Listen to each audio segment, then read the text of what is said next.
बिस्मिल्लाहिर्रहमानिर्रहीम। मैंने कभी नहीं सोचा था कि मेरी जिंदगी इस नहज पर जा पहुंचेगी जहां मेरा जमीर मुझे घेरे में ले लेगा और मैं इतना बदल जाऊंगा कि खुद को आईने में देखते हुए शर्म आए। सब कुछ बिल्कुल आम लगता था। एक छोटे से शहर का सीधा साधा लड़का जो हर सुबह वक्त पर उठता, वालिद के साथ दुकान पर जाता और रात को देर तक मेहनत करता। हमारा खानदान हमेशा नेकी के चर्चे में रहता था। मेरे वालिद को सब हाजी साहब कहते थे। वो 5 वक्त के नमाजी, रोजेदार और हमेशा नरम लहजा रखने वाले इंसान थे। मेरी वालिदा बचपन में ही वफात पा गई थी, तो हमारी पूरी तरबियत उन्हीं के हाथों में हुई। मेरी बहन नजमा, जो मुझसे 3 साल छोटी थी, एक बाहया लड़की थी। चेहरे पर हमेशा चादर, आंखों में हया और जबान पर नरम अल्फाज। मोहल्ले की औरतें उसे मिसाली बेटी कहती थी और मर्द हजरात अपनी बेटियों के लिए उस जैसा इखलाक मांगते। वो रोज शाम को छोटे बच्चों को पढ़ाने आती, कभी उनके साथ बैठकर कहानियां सुनाती तो कभी उनके लिए दुआ करती। उसकी हर बात से खुलूस टपकता था। वो मुझसे कहा करती, भाई, मेहनत में बरकत है, रिस्क कभी हराम से नहीं पड़ता। मैं सर हिलाता और दिल में सोचता, काश मैं उस जितना साफ दिल रख सकता। सब कुछ आम था, मगर मेरे अंदर एक ख्याल था, अजीब सी बेचैनी, जैसे जिंदगी कहीं रुकी हुई हो, जैसे मैं सिर्फ जीता जा रहा हूं पर जिंदा नहीं हूं। यही वो वक्त था जब इमरान मिला, मेरा स्कूल का पुराना दोस्त। वो अब शहर से वापस आया था। उसके लिबास, बातचीत और फोन ने मुझे फौरन अपनी तरफ मुतवज्जा कर लिया। एक दिन दुकान के सामने बैठे थे, चाय का कप हाथ में था, तो इमरान ने सिगरेट का कश लेते हुए कहा, यार दुकान बंद क्यों पड़ी है? मैंने कंधे उचकाए, बस यार, कारोबार नहीं चल रहा। वो मुस्कुराया, जैसे कोई राज छुपाते हुए।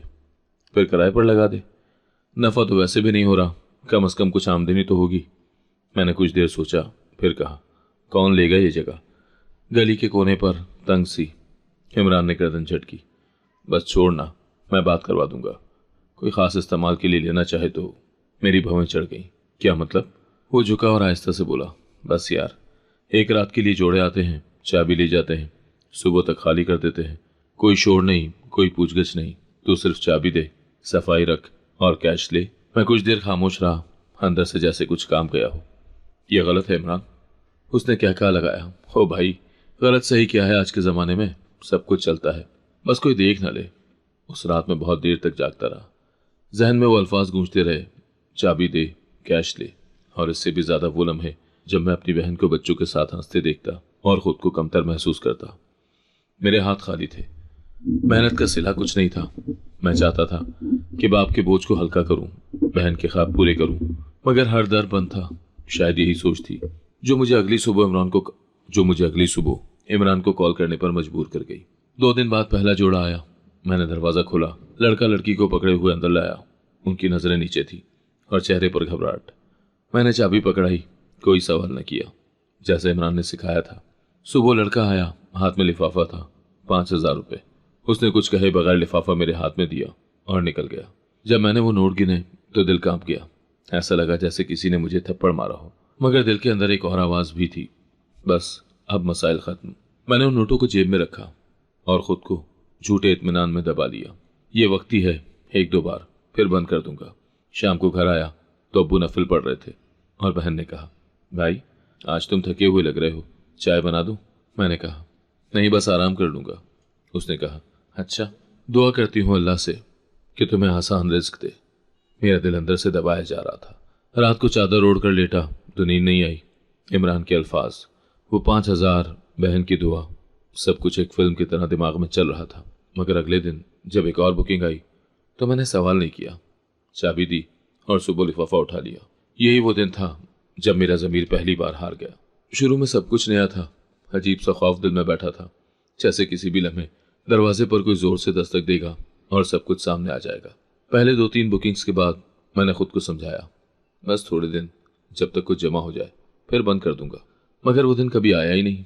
हर रोज जैसे एक नया सिलसिला बन गया था। दुकान के सामने वही ताला, मगर मेरे हाथ में उसकी चाबी और दिल में एक बोझ। वक्त गुजरता गया और मैं आदी होता गया। चेहरे पर नकाब, अंदर से भी नकाब। एक रात एक जोड़ा आया, लड़का जल्दी में था। उसने कहा, जल्दी चाबी दो, वो हमारी गाड़ी दूर पार्क की है। मैंने चाबी दी और वो दोनों अंदर चले गए। मुझे उस वक्त कुछ अजीब लगा, लेकिन फिर सोचा, अब क्या फर्क पड़ता है। अगली सुबह दरवाजा खुला और लड़की अकेली निकली। मैंने कहा, लड़का? उसने बस सर झुकाकर कहा। वो चला गया।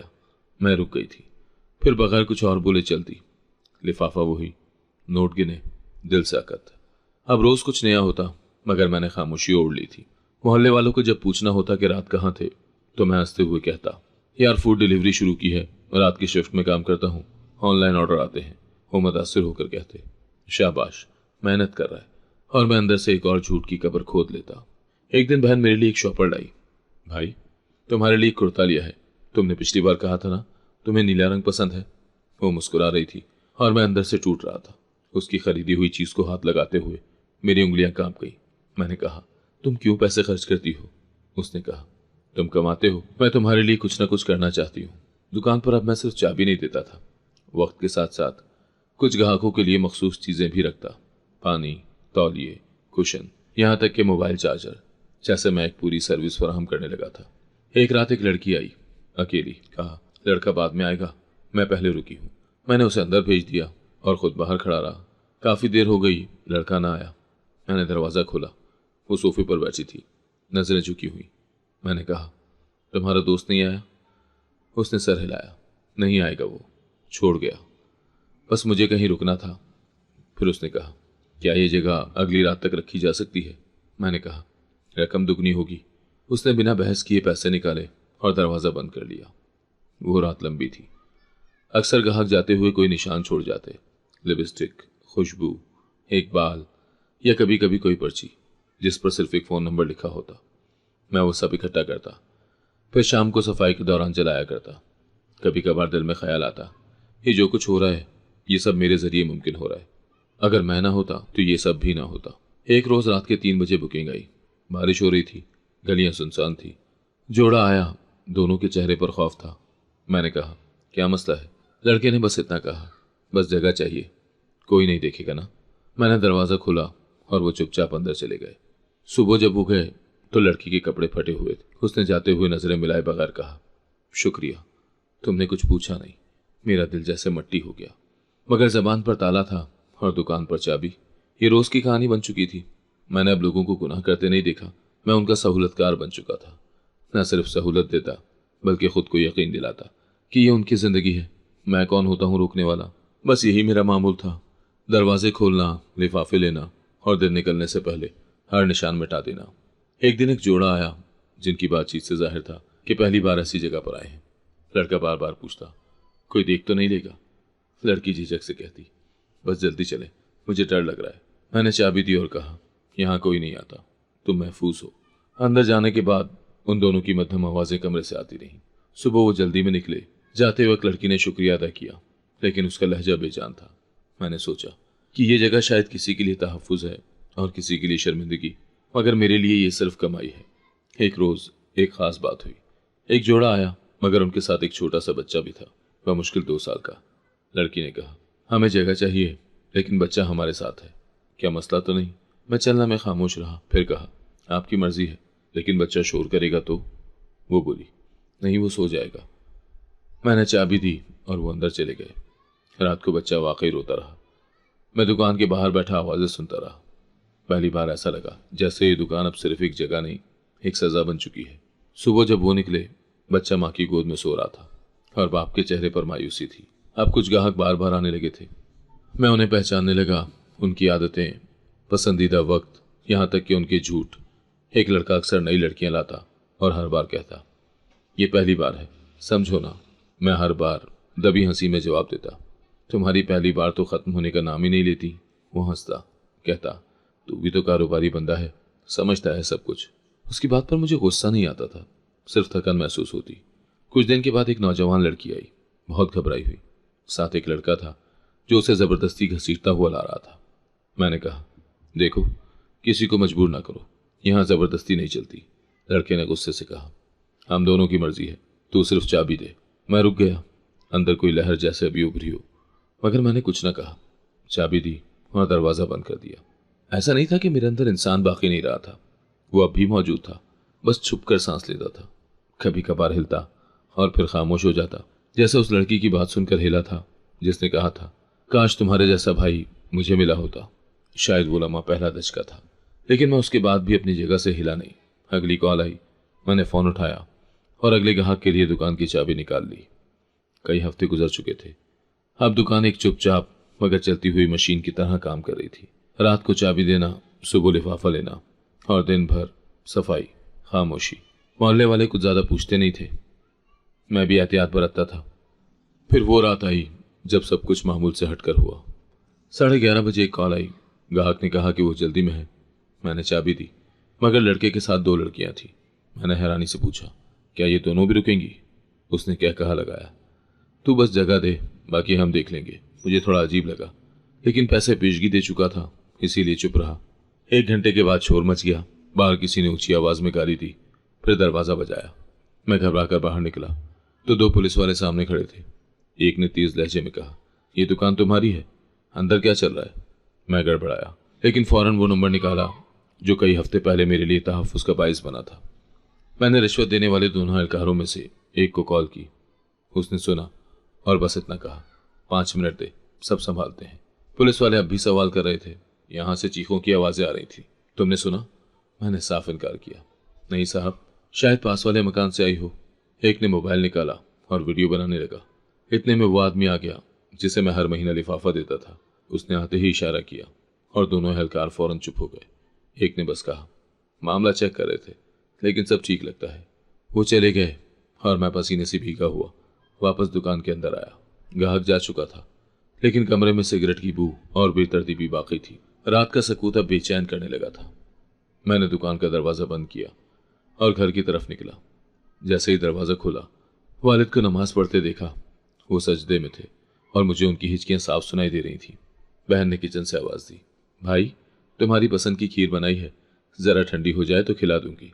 मैंने कुछ न कहा, बस बैठकर चुपचाप पानी पिया। अब्बू सजदे से उठे, आंखों पर हाथ फेरा और बोले, अल्लाह सबको हिदायत दे।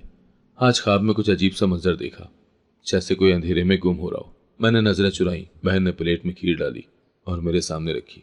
चखो ना, इतने दिन बाद दिल से कुछ बनाया है। मैंने चम्मच हाथ में लिया, मगर निगल ना सका।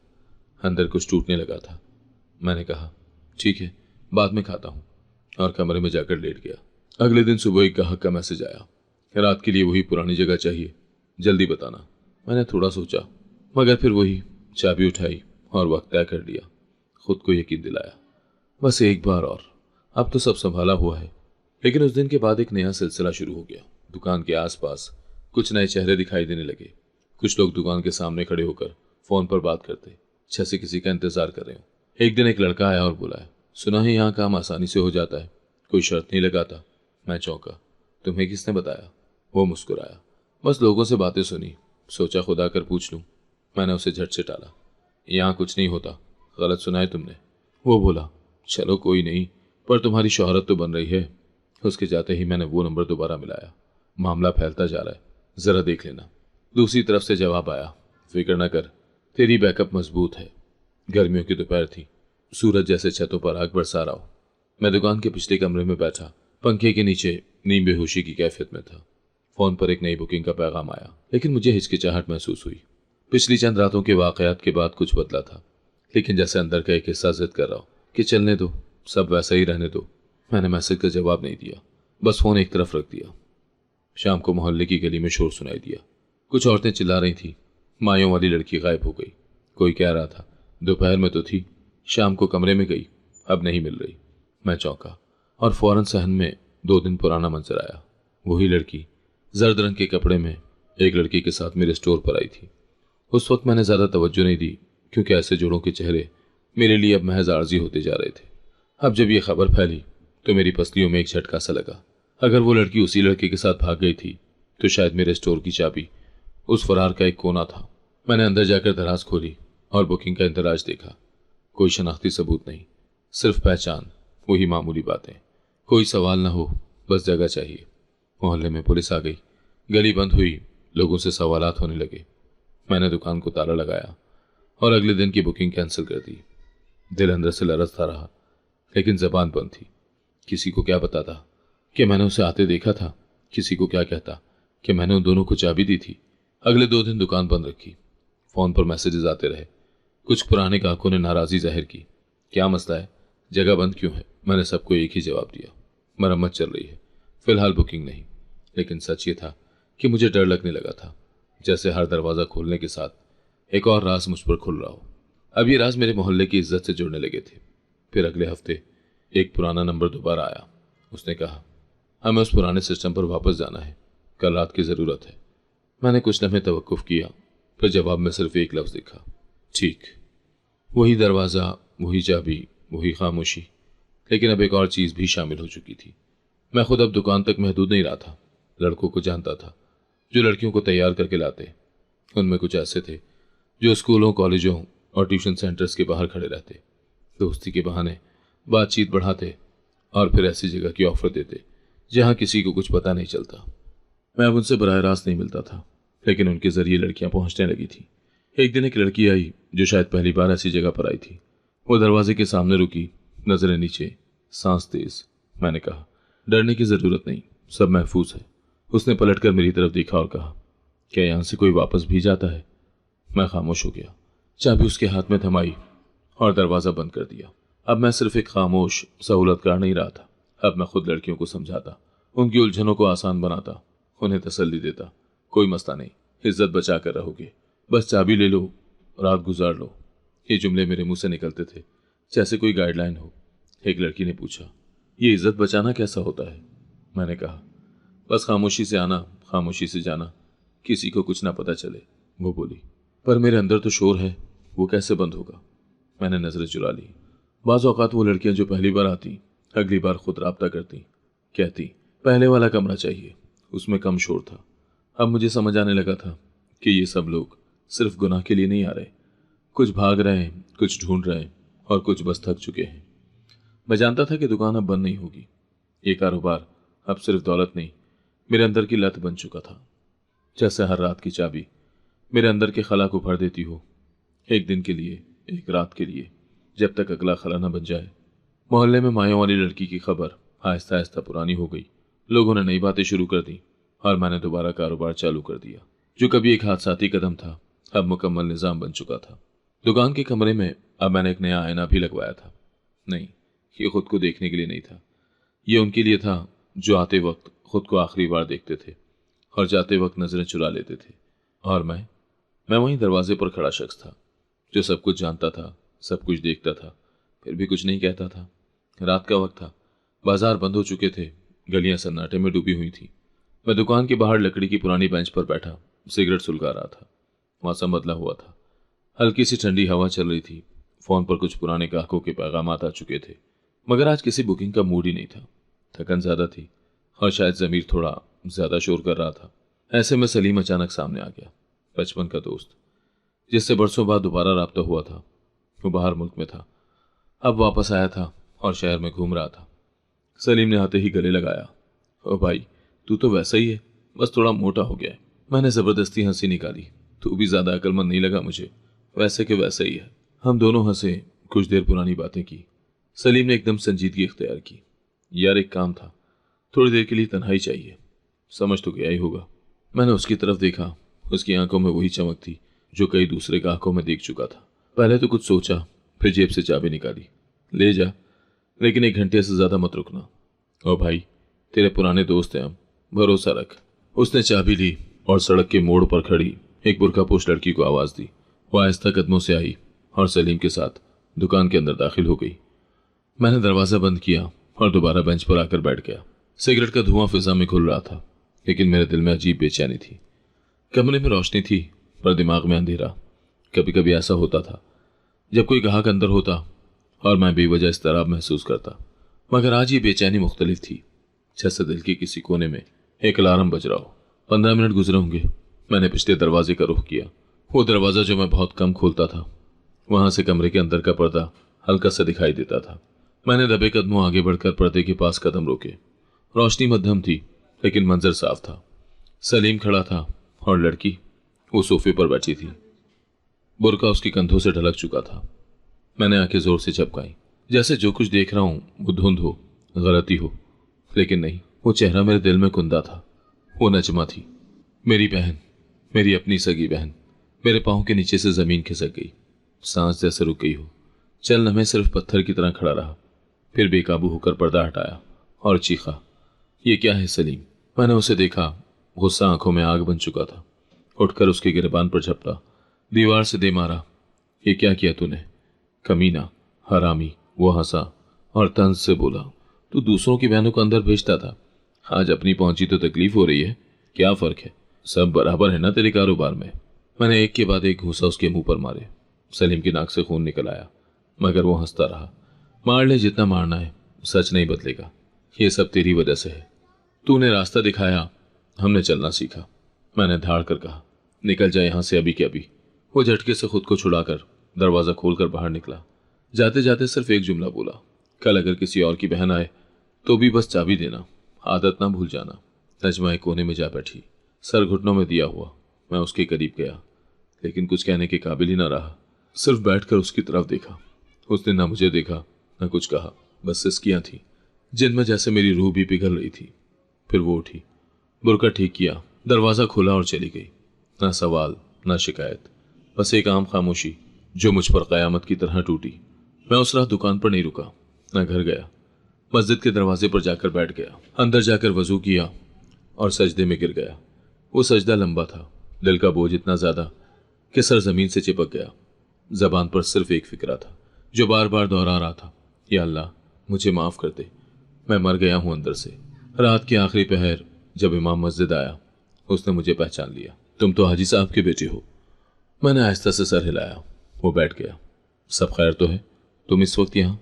मैंने सिर्फ इतना कहा, बस नेकी के रास्ते से हट गया था। उसने कुछ देर खामोशी से मेरी हालत देखी, फिर कहा, कभी भी वापस आ सकते हो, दरवाज़ा बंद नहीं होता, बस नियत होनी चाहिए। फजर की अजान हुई। मैंने पहली सफ में नमाज पढ़ी, लेकिन दिल जैसे पत्थर बना रहा। नियत की सफाई से पहले बहुत कुछ जलाना था। शाम तक मैं नजमा को देखने घर पहुंचा।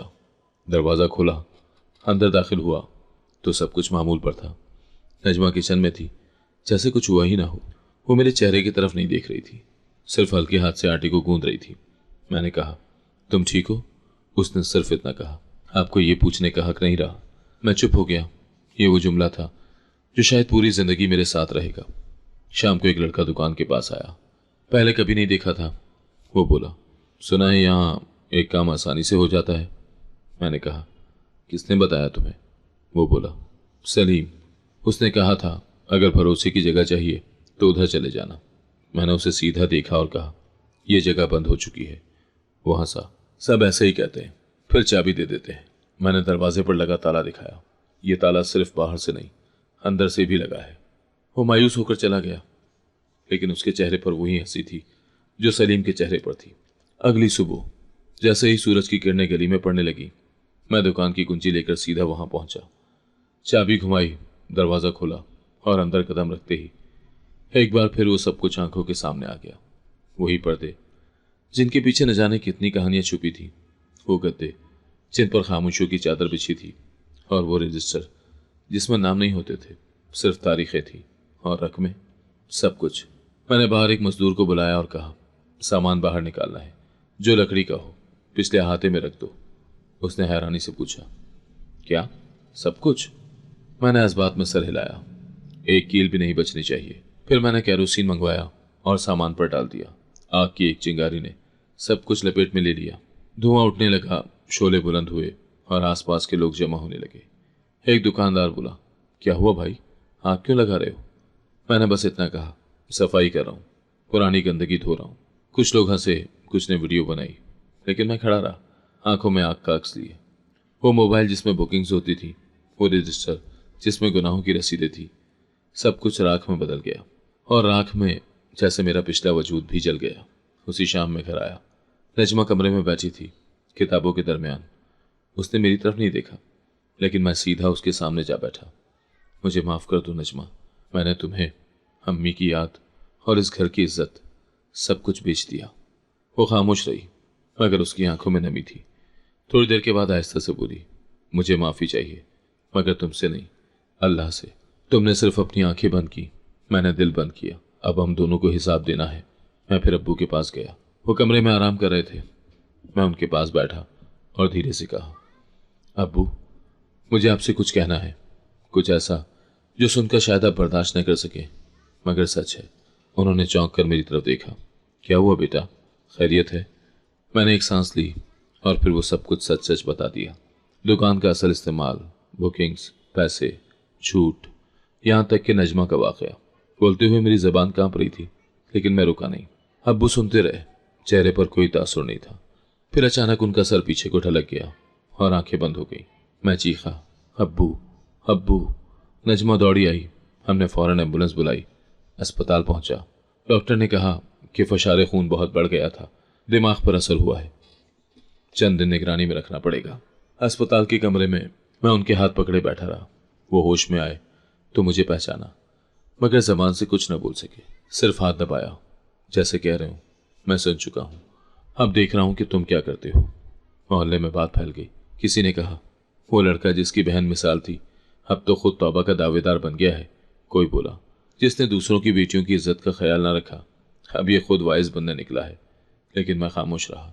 दिल में सिर्फ एक इरादा था, अब अगर ऐसा कारोबार कहीं भी नजर आया तो उसे बंद करा दूंगा। मैंने उसी दिन इलाका पुलिस स्टेशन का रुख किया। थानेदार ने पहले तो मुझे हैरानी से देखा। तुम्हारा नाम तो हमने दूसरी तरफ सुना है। मैंने कहा, मेरा नाम जहां भी गया हो, अब मेरा काम बदलेगा। एक जगह है जहां वैसा ही कारोबार हो रहा है जैसा मैं करता था। इस बार खुद ले चलूंगा, बंद करवाओ उसे। पुलिस मेरे साथ आई। हमने स्टोर पर छापा मारा जहां एक और ऐसा नेटवर्क चल रहा था। कमरे के अंदर एक और लड़का और लड़की बरामद हुए। पीछे से 3 मोबाइल, नकद रकम और जाली शनाख्ती कार्ड मिले थे। थानेदार ने पूछा, तुमने ये सब कैसे जाना? मैंने कहा, मैं वैसा ही था, बल्कि बदतर। उसी रात मैंने मोहल्ले की मस्जिद में इमाम साहब से मुलाकात की। उनसे कहा, मुझे कुछ नौजवानों को जमा करना है, बात करनी है। वो बोले, अभी तुम्हारे बारे में जो बातें हो रही हैं, ऐसे वक्त में सबका सामना कैसे करोगे? मैंने कहा, अब जितना छुपा उतना ही घटता गया। अब सामने आकर जो भी कहना है सुनने को तैयार हूं। जुमे की नमाज के बाद मस्जिद के बाहर चंद नौजवानों को बिठाया। मैंने खुद खड़े होकर उनसे बात की। मैं वही हूं जिसकी दुकान बदनामी की जड़ बनी। मैं वही हूं जो अपनी बहन को गंवा बैठा। लेकिन अगर आज तुम्हें रोक सका तो शायद मेरी मां की रूह को सुकून मिल जाए। कुछ हंसे, कुछ उठकर चले गए, मगर 3 लड़के रुक गए। एक बोला, भाई हमें पता है कि तुमने क्या किया, पर अगर सच में बदलना चाहते हो तो हम साथ हैं। उसी रात मैंने अपनी दुकान के बाहर एक नया बोर्ड लगाया जिस पर सिर्फ 3 अल्फाज लिखे थे, यहां इज्जत बहाल होती है। अब वो दुकान जो कभी गुनाह की पनाह थी अब इनकार का निशान बनने जा रही थी। और मैं अब सिर्फ तौबा नहीं कर रहा था, मैं लड़ रहा था अपने जैसे लोगों से और अपने अंदर के सलीम से। सुबह की अजान के बाद मैं जब मस्जिद के सहन में दाखिल होता तो इमाम साहब अक्सर वजू कर रहे होते। मैं सलाम करता, वो जवाब में सर हिलाते और कभी कभार कहते, वक्त पर आना आदत बना लो, यही सबसे बड़ी इबादत है। फजर की नमाज के बाद अक्सर मस्जिद के कोने में कुछ नौजवान जमा हो जाते, जिनमें से कुछ मुझे जानते थे और कुछ मेरे किस्से सुनकर तजस्सुस में आते। पहले पहल वो चुप रहते, सर झुकाए सुनते, फिर आहिस्ता आहिस्ता सवाल करने लगे। मैं अक्सर उनसे कहा करता, रिस्क का दर खुला है, बस तुमने गलत दरवाज़ा नहीं खोलना। हराम कमाना आसान है, मगर उसकी कीमत तुम्हारे सुकून की नींद होती है। एक दिन एक लड़के ने पूछा, भाई अगर किसी के हालात बुरे हों तो क्या तब भी हलाल पर इसरार करना चाहिए? मैंने कहा, अगर तुम भूखे हो तो पानी पी लो, जहर मत खाओ। हालात बुरे हों तो दुआ करो, गुनाह न करो। रफ्ता रफ्ता मैंने दुकान को नया रंग देना शुरू किया। पहले बाहर का पुराना साइन बोर्ड हटाया, दीवारों को सफ़ेद रंग दिया, फिर अंदर लकड़ी के 2 छोटे रैक लगवाए जिन पर कुछ किताबें रख दी। शुरू में सिर्फ 6 इस्लामी किताबें थी, जिनमें बच्चों की सादा उर्दू में तर्जुमा शुदा कुरान, हलाल कमाई पर एक छोटी किताब और चंद सीरत की किताबें शामिल थीं। मोहल्ले के कुछ बच्चे जो नजमा से पढ़ने आते थे उन्हें मैंने लाइब्रेरी में मदऊ किया। पहला दिन अजीब सा था, वही दुकान, वही कमरा, पर अब उनके कदमों से कुछ और आवाज़ निकल रही थी, इल्म की। एक बच्चा बोल पड़ा, चाचू यहाँ पहले तो कुछ और होता था ना? मैंने उसके सर पर हाथ रखा। हाँ बेटा, पहले अंधेरा था, अब रोशनी है। नजमा रोज शाम को बच्चों को लेकर आती, कभी उन्हें सूरतें याद करवाती, कभी कहानी सुनाती। एक दिन उसने मेरे पास आकर कहा, भाई मुझे तुम पर फख्र है, तुमने खुद को जहन्नुम से निकाला है। मैंने नजरें चुराई और बस कहा, अभी मुकम्मल बाहर नहीं आया, बस दरवाज़ा बंद कर दिया है, अंदर की सफाई बाकी है। मैंने रोज़ाना का मामूल बना लिया, फजर के बाद मस्जिद, दिन में लाइब्रेरी, शाम को नौजवानों से बातचीत और रात को मोहल्ले के मसाइल पर छोटे छोटे हल्के। एक दिन एक नौजवान मेरे पास आया और बोला, मेरे दोस्त ने मुझे गलत काम में डालने की कोशिश की, लेकिन मैंने इनकार किया। मैंने उसे गले लगा लिया और कहा, बस यही असल कामयाबी है। मोहल्ले की औरतें जो पहले गली से गुजरते हुए रास्ता बदल लेती थी, अब बच्चों को साथ लेकर लाइब्रेरी तक छोड़ने आती थी। एक दिन एक औरत ने कहा, तुम्हारी बहन की तरबियत ने तुम्हें बचा लिया। मैंने जवाब दिया, असल में उसकी खामोशी ने मुझे मारा और उसी ने दोबारा जिंदा किया। एक दिन एक नौजवान लड़की आई, कहने लगी, भाई क्या आप लाइब्रेरी में कुछ ऐसी किताबें भी रख सकते हैं जो लड़कियों के लिए हों? मैंने कहा, जो किताब तुम्हें चाहिए उसका नाम लिख दो, मैं मंगवा लूंगा। अगले हफ्ते उस लड़की के हाथ में वही किताब थी और चेहरे पर मुस्कुराहट। मुझे पता था कि लोग अब भी पीठ पीछे बातें करते हैं। कोई कहता ये सब दिखावा है, असल चेहरा वही पुराना है। कोई कहता चलो अब अगर बच्चे पढ़ रहे हैं तो बेहतर है, लेकिन एहतियात रखनी चाहिए। मैं इन बातों पर कान नहीं धरता था।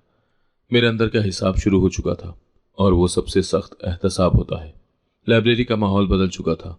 रोजाना 5 से 7 बच्चे मुस्तकिल आते थे। कुछ सिर्फ बैठकर मुताला करते, कुछ सबक दोहराते और कुछ बस सवालात लेकर आते जो आमतौर पर दीनी, इखलाकी या जिंदगी से जुड़े होते थे।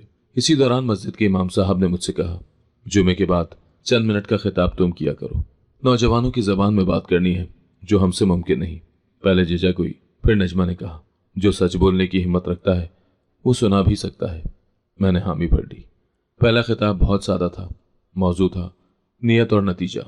मैंने कहा, अक्सर लोग कहते हैं नियत अच्छी हो तो रास्ता मिल जाता है, लेकिन मैंने सीखा है कि जब नियत सच्ची हो तभी इंसान अपने गुनाह का असल चेहरा देखता है और तभी पलटने का वक्त आता है। जब खिताब खत्म हुआ, चंद लोग मिलने आए। कुछ ने सराहा, कुछ ने पुरानी बातों की चुटकी ली। मैं अब उन चुटकियों से नहीं छुपता था। फिर एक दिन शाम के वक्त लाइब्रेरी बंद कर रहा था कि फोन पर एक पैगाम आया, आज रात जगह खाली है। नंबर जाना पहचाना था, माजी की फहरिस्त से कोई नाम। मैंने चलने में उस पैगाम को घूरा, फिर फोन उठाया और कॉल मिला दी। दूसरी तरफ से वही पुराना अंदाज, हाँ भाई, लगता है अब भी तेरी चाबी काम आती है। मैंने आहिस्ता लेकिन मजबूत लहजे में कहा, यह जगह अब नेकी की है, अगर अब भी इधर आए तो सीधा पुलिस को फोन करूंगा, समझ आया? एक लम्हा खामोशी रही, फिर गालियां सुनाई दी, रियाकार, मुनाफिक, नेकी का ढोंग करते हो अब। और फिर फोन बंद हो गया। मैं कुछ लम्हे खामोश खड़ा रहा, लेकिन दिल में एक अजीब सी ठंडक थी, जैसे बरसों के बाद किसी अधूरे कर्ज की आखिरी किस्त अदा की हो। मैंने फोन बंद किया, स्टोर का दरवाजा लॉक किया और सीधा घर की तरफ रवाना हो गया। रात को नजमा ने कहा, भाई तुमने आज कुछ अलग किया, तुम्हारा चेहरा पुरसुकून लग रहा है। मैंने बस मुस्कुरा कर कहा, हाँ, आज पहली बार किसी गुनाह को आने से पहले ही रोका है। उसी रात मैंने कुरान खोला और सूरह यासीन शुरू की, तर्जुमे के साथ। हर आयत जैसे सीधी दिल पर लगती। हमने उनके आगे दीवार खड़ी कर दी, पीछे भी दीवार खड़ी कर दी, बस उन्हें अंधा कर दिया। अब ना वो कुछ देख सकते हैं ना समझ सकते हैं। मैं पढ़ता गया और दिल जैसे हल्का होता गया, जैसे हर लफ्ज एक दाग धो रहा हो, एक बोझ उठा रहा हो। नमाज इशा के बाद वालिद सहन में बैठे थे। मैं उनके पास जाकर बैठ गया। कुछ देर खामोशी रही, फिर वो बोले, आज तेरी माँ याद आ रही है। वो कहा करती थी, अगर बेटा नेकी के रास्ते पर चले तो बाप का सीना चौड़ा हो जाता है। मैंने नजर उठाकर उनकी तरफ देखा। उनकी आंखें नम थी, मगर चेहरे पर सुकून था। उन्होंने मेरा माथा थामा और मुझे सीने से लगा लिया। तू वापस आ गया बेटा। उनका लहजा ऐसा था जैसे किसी खोए हुए बच्चों को बरसों के बाद गले लगा रहे हों। अगली सुबह मैंने लाइब्रेरी में एक नई किताब शामिल की, तर्जुमे के साथ कुरान हकीम। उस पर खुद हाथ से एक नोट लिखा, जब दिल का पर्दा उठे तो पहली रोशनी ये होनी चाहिए। मोहल्ले के कुछ नए चेहरे भी आने लगे थे। एक नौजवान लड़की जिसका भाई पहले मेरे कस्टमर्स में शामिल था, अब रोज 1 घंटा मुताला करने आती थी।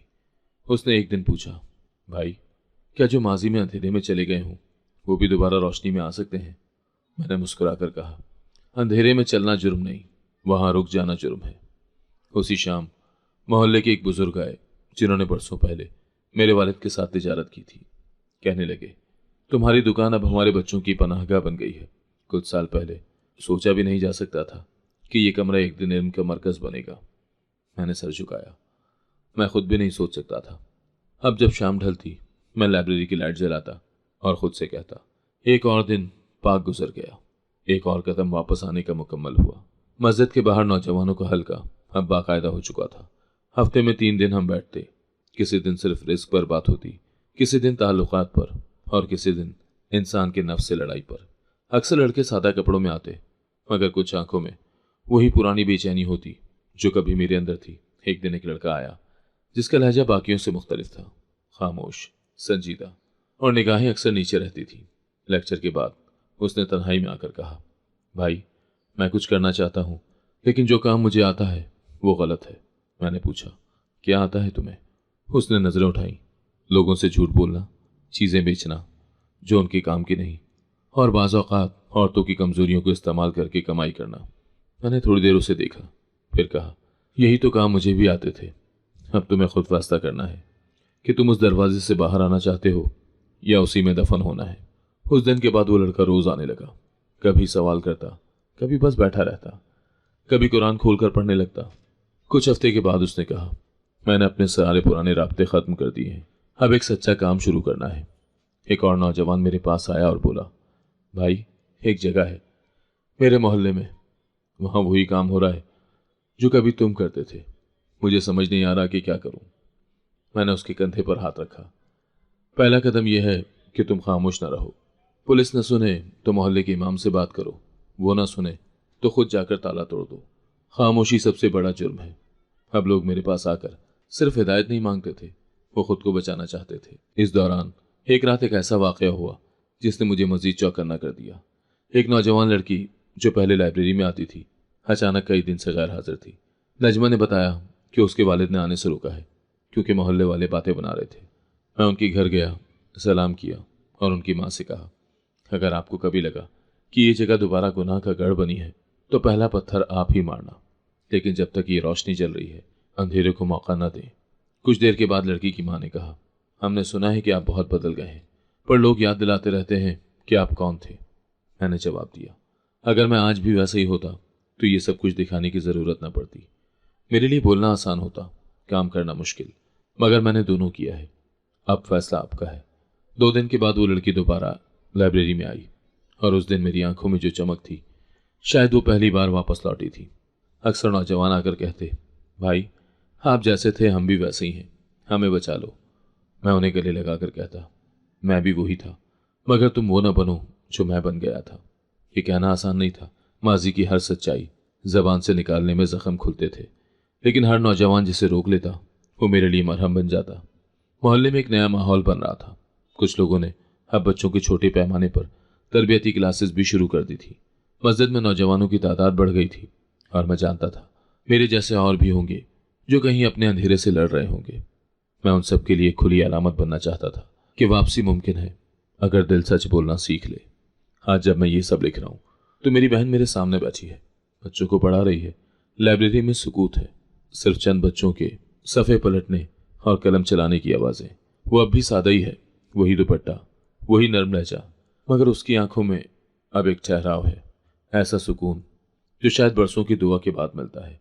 मैं लकड़ी की मेज़ पर झुका हुआ हूँ, अपनी पुरानी कॉपी में लिख रहा हूँ। ये वही कॉपी है जिसमें कभी मैं ग्राहकों के नंबर लिखा करता था। आज उसमें बच्चों के नाम और नई आने वाली किताबों की फहरिस्त दर्ज होती है। जिंदगी का पहिया वहीं घूम रहा है, बस सिमत बदल गई है। सुबह की नशिस्त में 3 बच्चे आए थे। एक का नाम यासिर था, बहुत शरारती। उसने आते ही कहा, अंकल, क्या ये वही दुकान है जहाँ पहले फिल्में मिलती थी? नजमा ने मुस्कुराकर उसके सर पर हाथ रखा। अब यहाँ सिर्फ इल्म की फिल्में चलती हैं जो दिल और दिमाग को साफ करती हैं। बच्चे हंस दिए, मगर मैं एक लम्हे को चौंक गया। माजी कभी मुकम्मल दफन नहीं होता, उसकी जड़ें जमीन से नहीं नजरों में होती हैं। कल शाम एक लड़की आई जो पहली बार आई थी, उसके साथ उसकी वालिदा भी थी। कहने लगी, हमें किसी ने बताया है कि यहाँ दीनी तालीम दी जाती है, मगर दिल में डर था कि ये वही जगह ना हो जिसका पहले सुना था। मैंने सर झुकाकर कहा, जी वही जगह है, मगर अब कुछ और है। अगर दिल मुतमईन ना हो तो बच्चे को ना भेजें। वो खामोश हो गई। कुछ देर के बाद बच्ची को छोड़ गई। जाते जाते बोली, लोग बदलते हैं पर जगहें नहीं। तुमने दोनों को बदला, शायद इसीलिए हम आए हैं। उसी रात मस्जिद में मगरिब के बाद एक बूढ़े शख्स मेरे पास आकर बैठ गए। हाथ में छड़ी थी, चेहरे पर झुर्रियां, आंखों में रोशनी। बोले, बेटा, मैं उस वक्त का गवाह हूं जब तुम्हारे वालिद ने ये दुकान बनवाई थी। उस वक्त वो कहा करते थे, ये मेरे बेटे की अमानत है, इससे सिर्फ खैर निकलेगी। फिर सालों तक वही दुकान तमाशा बनी रही। आज जब मैंने दोबारा यहाँ बच्चों को बैठे देखा तो दिल ने गवाही दी कि शायद उस अमानत का हक अब अदा हो रहा है। मैं खामोश रहा, सिर्फ उनके पांव की तरफ देखता रहा। जैसे बरकत उनके कदमों से हो जिन्होंने बदले वक्त का फैसला किया। एक दोपहर एक नौजवान मेरे पास आया। उसने आकर कहा, भाई, अगर मैं भी सब छोड़ दूं तो क्या लोग मुझे भी माफ कर देंगे? मैंने पूछा, तुम माफी किससे चाहते हो, अल्लाह से या लोगों से? वो बोला, दोनों से, मगर अल्लाह से आसान है, लोग नहीं भूलते। मैंने कहा, लोग तुम्हें भूलें या याद रखें, ये उनका काम है। तुम बस इतना करो कि कल जब तुम अपने बेटे की आंखों में देखो तो तुम्हें खुद से शर्मिंदा न होना पड़े।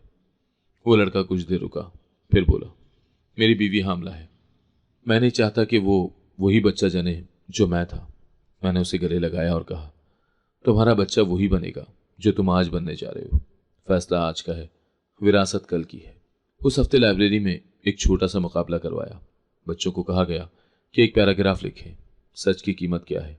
नजमा ने सबसे अच्छी तहरीर वाले बच्चे को इनाम देने का वादा किया। 10 साल लड़की फरहीन ने जो लिखा वो मेरे दिल में उतर गया। उसने लिखा, सच की कीमत वो आंसू हैं जो माँ बाप की दुआओं में शामिल हो जाएं, और वो सुकून जो रात को नींद से पहले दुआ के वक्त मिलता है। मैंने उसका पैराग्राफ संभाल कर रखा, जैसे कोई आईना हो जो मुझे रोज दिखाता है कि अब किस रास्ते पर चलना है। आज जब मैं नजमा को बच्चों के साथ मसरूफ देखता हूँ तो मुझे वो लम्हा याद आता है जब वो मेरे सामने बुरके में बैठी थी, आंखों में शर्मिंदगी और मेरे वजूद में जलजला। मैं सोचता हूँ कि अगर उस दिन वो पर्दा ना हटता तो शायद मेरी आंखें कभी ना खुलती। कभी कभी वो मुझे खामोशी से देखती है और बस एक जुमला कहती है, अल्लाह ने तुम्हें बचाया ताकि तुम औरों को भी बचा सको। मैं उसके चेहरे की तरफ देखता हूँ और सिर्फ इतना जवाब देता हूँ, हाँ। और शायद मेरी जिंदगी की असल शुरुआत उस दिन हुई थी जब मेरी अपनी बहन मेरे गुनाह की कुर्बानी बनने लगी थी। किसी ने एक बार कहा था, असल तौबा वही है जिसमें इंसान न सिर्फ खुद बदले बल्कि दूसरों को भी बदलने की वजह बने। शायद मैंने वो जुमला देर से समझा, मगर अब उसे जिया है। लाइब्रेरी के बाहर एक नया बोर्ड लगाया है, इल्म का दरवाज़ा वही होता है जो तौबा के रास्ते से गुजर कर खुलता है। और मैं अब भी रोज़ाना वो रास्ता तय करता हूँ, खामोशी से, आजिज़ी से, और हर कदम के साथ खुद को याद दिलाता हूँ कि जो कुछ छोड़ा था वो गंदगी थी और जो कुछ पाया है वो पाकी है। ये जिंदगी की नई किस्त नहीं, ये असल आगाज है। अगर आपको आज की कहानी पसंद आई है तो वीडियो को जरूर लाइक कीजिएगा और अपने दोस्तों के साथ भी शेयर कीजिएगा। और हाँ, अगर आपने अभी तक हमारा चैनल सब्सक्राइब नहीं किया तो जरूर सब्सक्राइब करें। मिलते हैं कल एक नई और दिलचस्प कहानी के साथ। अल्लाह हाफिज।